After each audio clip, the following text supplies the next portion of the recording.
ನಮಸ್ತೆ ಎಲ್ಲರಿಗೂ. ನಾನಿವತ್ತು ಕಾಫಿ ಮಾಡ್ತಾ ಇದ್ದೀನಿ.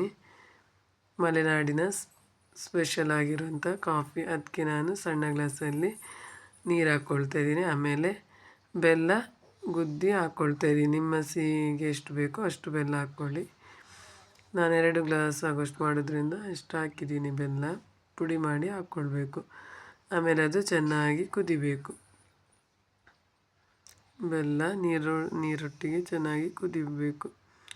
ಆಮೇಲೆ ಅದಕ್ಕೆ ಕಾಫಿ ಪೌಡರ್ ಹಾಕಬೇಕು. ನಾನು ಒಂದು ಸಣ್ಣ ಚಮಚದಲ್ಲಿ ಕಾಫಿ ಪುಡಿ ತಗೊಂಡಿದ್ದೀನಿ. ಕಾಫಿ ಪುಡಿ ಹಾಕಿದ ಮೇಲೆ ಇದನ್ನಷ್ಟು ಚೆನ್ನಾಗಿ ಕುದಿ ಬರಬೇಕು. ಆಮೇಲೆ ಹಾಲು 2 ಗ್ಲಾಸಷ್ಟು ಹಾಲು ತಗೊಂಡಿದ್ದೀನಿ.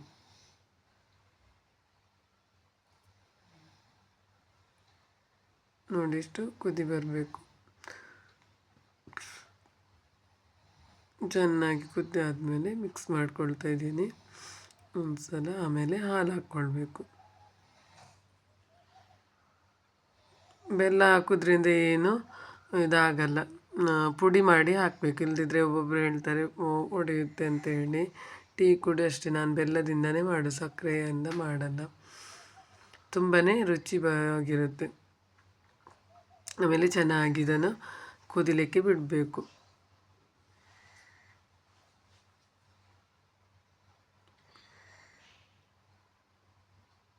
ನೋಡಿ, ಈ ಥರ ಚೆನ್ನಾಗಿ ಕುದಿಲಿಕ್ಕೆ ಬಿಡಬೇಕು.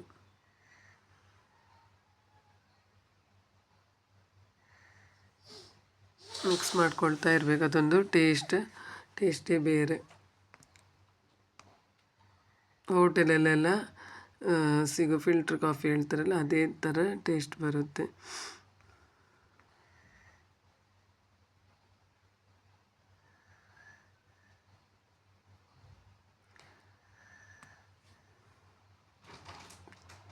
ಚೆನ್ನಾಗಿ ಸ್ಪೂನಲ್ಲಿ ಆಗಾಗ ಮಿಕ್ಸ್ ಮಾಡ್ಕೊಳ್ತಾ ಇರಬೇಕು. ಇಲ್ಲದಿದ್ದರೆ ಉಕ್ಕಿ ಬರುತ್ತಲ್ವ, ಅದಕ್ಕೋಸ್ಕರ.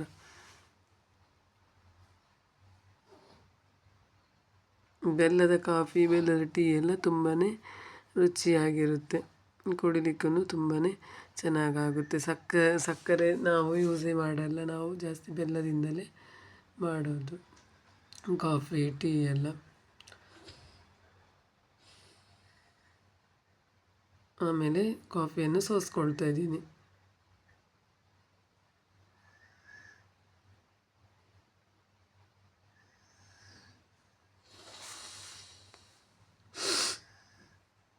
ನೋಡಿ ಎಷ್ಟು ಚೆನ್ನಾಗಿ ಬಂದಿದೆ ಅಂತ ಹೇಳಿ.